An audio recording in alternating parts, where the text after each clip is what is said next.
Dunia digital menjanjikan kebebasan, tetapi sebenarnya ada harga yang harus dibayar, yaitu kita kehilangan kendali atas data pribadi kita. Dalam buku saya Psikologi Hukum, saya menjelaskan ini sebagai salah satu bias kognitif dalam hukum cyber, yaitu bias ilusi kendali. Kondisi di mana kita menganggap dapat mengendalikan segala sesuatunya, dalam hal ini data pribadi kita, tetapi sebenarnya data pribadi kita dikomodifikasi dan dikendalikan, diprocessing oleh pemilik platform teknologi. Dalam hal ini misalnya TikTok, Instagram, Facebook, Google, YouTube, dan sebagainya. Nah, inilah yang kemudian disebut sebagai kapitalisme pengawasan. Jika kapitalisme klasik adalah menjadikan kita sebagai konsumen, kapitalisme pengawasan lebih berbahaya karena menjadikan kita sebagai bahan baku atau komodifikasi. Nah, mari kita merujuk buku The Age of Surveillance Capitalism dari Zuzana Zuboff, profesor hukum dari Harvard Law University, untuk kajian pada video kali ini. Zuzana Zuboff mengawali pembahasan dalam surveillance capitalism ini ke dalam apa yang ia sebut sebagai masa depan dunia kita, yaitu apakah dunia digital itu merupakan rumah bagi kita atau justru pengasingan. Misalnya ketika kita merujuk kepada Google sebagai sebuah perusahaan, itu menjadikan data pribadi kita sebagai komodifikasi, sebagai bahan baku, sebagai sesuatu yang ingin diperjualbelikan. Misalnya ketika dia menjual data pribadi kita, menjual perhatian kita kepada yang berani mengiklankan produk-produk di platform teknologi tersebut.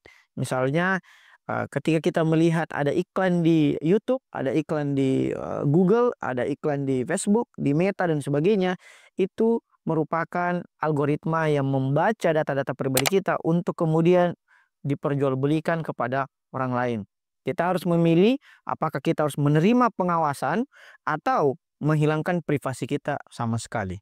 Nah, awal mula kapitalisme pengawasan menurut Zuboff adalah ketika terjadi kerusuhan di London pada tahun 2011, di mana CCTV melalui apa yang kemudian disebut sebagai fitur algoritma deep recognition atau fitur pengenalan wajah, dan kemudian media sosial yang menjadi proliferasi data-data pribadi kita, membantu pemerintah untuk mengidentifikasi pelaku. Nah, ini pada gilirannya membuka jalan bagi pengawasan massal yang digunakan untuk kontrol sosial, bukan hanya oleh pemilik platform, dalam hal ini pihak swasta, maupun juga oleh pemerintah. Misalnya di Cina kita mengenal apa yang kemudian disebut sebagai sistem kredit sosial di Cina, yaitu ketika pemerintah Cina itu dapat menghitung rate poin-poin warga negaranya, dan kemudian yang tinggi ratingnya dipermudah misalnya pelayanan publiknya, sementara yang rendah penilaian poinnya berdasarkan algoritma, maka dia akan dipersulit atau bahkan tidak dilayani fasilitas publik, seperti misalnya ketika ia ingin ke luar negeri, misalnya ketika ingin BPJS atau ingin transportasi umum atau rumah sakit publik. Nah, itulah era di mana pengawasan massal menjadi begitu viral. Nah, ini yang kemudian disebut sebagai penemuan surplus perilaku, yaitu ketika data menjadi komunitas yang sangat bernilai tinggi untuk menggerakkan ekonomi digital. Nah, Google misalnya menemukan cara untuk mengumpulkan dan menjual data pribadi dari pengguna. Misalnya ketika saya merambah misalnya internet tertentu, maka Google akan men-save seluruh histori saya, yang kemudian menentukan, memprofiling preferensi saya, dan akhirnya itu akan diperjualbelikan kepada pengiklan. Misalnya kalau teman-teman pernah googling sesuatu, let's say sepatu tertentu, misalnya sepatu Adidas, maka iklan-iklan sepatu Adidas perlahan-lahan akan muncul di Instagramnya teman-teman, di Facebooknya, di TikToknya, di YouTube-nya teman-teman. Karena algoritma membaca kecenderungan, preferensi, dan riwayat pencarian kita di filter Google misalnya. Nah, data-data ini kemudian disembunyikan oleh platform teknologi untuk dikomodifikasi atau diperjualbelikan. Nah, ini adalah sebuah parit di sekitar kastil kalau dalam bahasa Zuzana Zuboff. Apa maksudnya? Maksudnya adalah ia membangun parit, Google ini membangun parit agar kita tidak memasuki kastil yang begitu besar, sehingga kita menjadi ketergantungan. Misalnya siapa di sini yang pernah logout dari akun Google-nya? Gak ada. Fitur geolokasi di Google itu memungkinkan untuk melacak kita kemana, jam berapa, di mana kita setiap harinya. Misalnya ketika teman-teman melakukan wawancara kerja. Anda mengatakan bahwa tadi malam Anda belajar untuk wawancara kerja. Tapi fitur geolokasi menginformasikan bahwa teman-teman itu tadi malam misalnya lagi hangout atau bahkan lagi dugem dan sebagainya. Itulah yang disebut sebagai ketergantungan pada aplikasi. Akhirnya kita menghadapi era di mana hilangnya kebebasan karena kita tidak bisa lagi menentukan di mana kita harus menyimpan data pribadi kita karena sangat terbuka secara lebar dan secara massal di platform teknologi tersebut. Nah, Susana Subob juga menjelaskan pada bab selanjutnya ketika perluasan kapitalisme pengawasan itu menjadi semakin membahayakan, yaitu ketika algoritma prediksi itu dirancang untuk mempengaruhi keputusan kita. Nah, kalau misalnya di dalam buku Kevin Roose yang berjudul Future Proof disebut ada dua algoritma, yaitu algoritma yang membaca pikiran kita dan algoritma yang mengendalikan pikiran kita. Algoritma yang membaca pikiran kita adalah algoritma yang hanya sebatas mengetahui apa preferensi kita. Misalnya kita sering men-search atau meng-query hal-hal yang sifatnya tentang minat kita. Let's say Liverpool atau preferensi seksual kita mungkin. Nah, itu adalah algoritma pembaca pikiran. Tetapi yang lebih berbahaya daripada itu adalah algoritma pengendali pikiran. Yaitu ketika dia sudah mampu membaca pikiran kita, dia kemudian menentukan pikiran kita mau dibawa kemana. Sehingga misalnya Yuval Noah Harari dalam Homo Deus menyebutkan bahwa bukan Netflix yang Anda nonton, tapi Netflix yang menonton Anda. Bukan Amazon yang Anda baca, tetapi Amazon yang membaca Anda. Dan bukan Spotify yang Anda dengarkan, tapi Spotify yang kemudian membuat preferensi pendengaran kita menjadi ditentukan oleh Spotify. Contoh, misalnya kita dulu nonton di Netflix, tapi akhirnya Netflix membaca itu dan mengendalikan rekomendasi-rekomendasi tontonan. Begitupun juga dengan Amazon Book. Pertama kita baca di Amazon Kindle, kemudian Amazon menentukan, oh ini dia suka self-development. Dia rekomendasikan buku self-development. Begitupun dengan Spotify. Kita dengar misalnya Juicy Lucy. Akhirnya dia rekomendasikan musik yang segenre dengan Juicy Lucy. Itulah yang disebut sebagai algoritma pengendali pikiran. Nah, ini merupakan hijack atau pembajakan pengetahuan kita. Ketika pengetahuan kita dibajak, maka monopoli informasi itu menjadi sangat-sangat berbahaya. Karena apa? Karena terjadi kesenjangan informasi. Ada information gap antara apa yang dikelola oleh platform teknologi dengan apa yang betul-betul bisa kita kendalikan. Misalnya ketika kita tidak ingin data pribadi kita itu diketahui oleh Google, bagaimana caranya? Apakah kita harus logout dari akun Google setiap hari? Atau apakah kita harus lari ke hutan? Atau kita membutuhkan regulasi yang betul-betul restrict terhadap perlindungan data pribadi.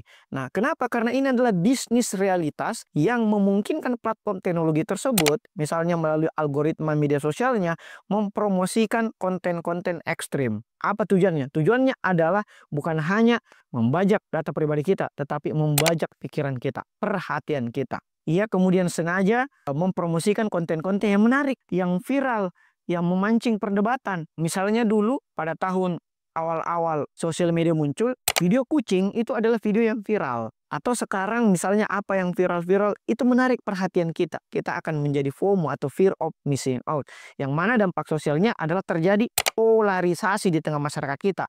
Contoh Pilkada Jakarta yang kemudian bereskalasi pada Pilpres 2019 yaitu polarisasi cebong kampret. Itu karena dampak media sosial. Sehingga disinformasi juga semakin meningkat. Yang mana kita tahu sendiri bahwa itu akan menimbulkan perpecahan di tengah masyarakat kita.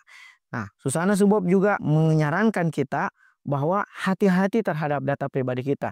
Karena data pribadi kita itu merupakan pengalaman kita, kemudian diekstrak menjadi data lagi oleh platform teknologi untuk menggiring pikiran kita. Inilah yang kemudian disebut sebagai analisis AI untuk mengenali pola dari kebiasaan kita dalam bersosial media. Selanjutnya, Susana Subob juga menjelaskan pada bab 9 mengenai hak atas masa depan. Yaitu kita memiliki hak atas masa depan kita. Kita harus mengendalikan masa depan kita. Apakah kita memiliki kendali pada masa depan kita tersebut? Apakah kita memiliki kendali terhadap data pribadi kita tersebut? Yang mana kalau kita tahu bahwa ini merupakan sistem prediktif dari platform teknologi. Kapitalisme pengawasan ini menciptakan sistem yang membuat hidup kita bisa diprediksi. bahwa pada hari ini kita butuh apa, pada hari ini viralnya apa, besoknya lagi challenge-nya apa, dan kita kemudian tergiring untuk ikuti challenge satu sama lain. Nah, ini akan mengancam kebebasan individu yang dikendalikan oleh algoritma. Nah, kita harus menerapkan apa yang oleh Susana Subop disebut sebagai kolektif instrumentarian, yaitu mengendalikan perilaku digital kita, mengendalikan ketergantungan kita pada teknologi, dan mengendalikan sistem pengawasan yang sekarang itu sangat dikuasai oleh platform teknologi.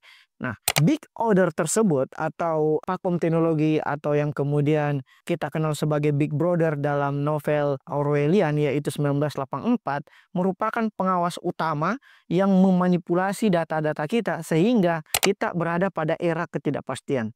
Kenapa? Karena pengguna tidak tahu sejauh mana mereka ini diawasi. Misalnya tadi seperti saya sebut bahwa sistem kredit sosial di Cina atau face recognition atau CCTV di mana-mana. Misalnya kalau teman-teman di jalan raya, CCTV kan di mana-mana. Itu akan menentukan cara berkendara Anda. Begitupun di aplikasi kita, menentukan rekam jejak kriminal, rekam jejak kesehatan. Misalnya jam kita, smart ring. Kita diawasi mulai dari masuk kamar mandi sampai tidur. Bahkan sekarang kita direkomendasikan tidur menggunakan smart ring agar data-data pribadi kita itu juga bisa diekstrak oleh platform teknologi.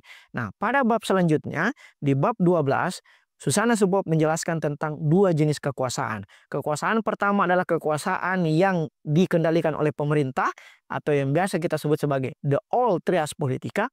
Sementara kekuasaan baru adalah kekuasaan yang biasa kita sebut sebagai the new trias politica yang dikendalikan oleh multinational corporate, utamanya platform-platform teknologi yang mana kita tahu dalam buku Scott Galloway berjudul The Big Four, MNC tersebut atau platform teknologi tersebut adalah 4 besar, yaitu yang biasa disingkat vendor FANG, yaitu Facebook, Amazon, Netflix, dan Google. Mereka lah yang mengendalikan data-data pribadi kita. Nah, selanjutnya Susana Subop juga menjelaskan tentang pembajakan pengetahuan di tengah-tengah masyarakat kita.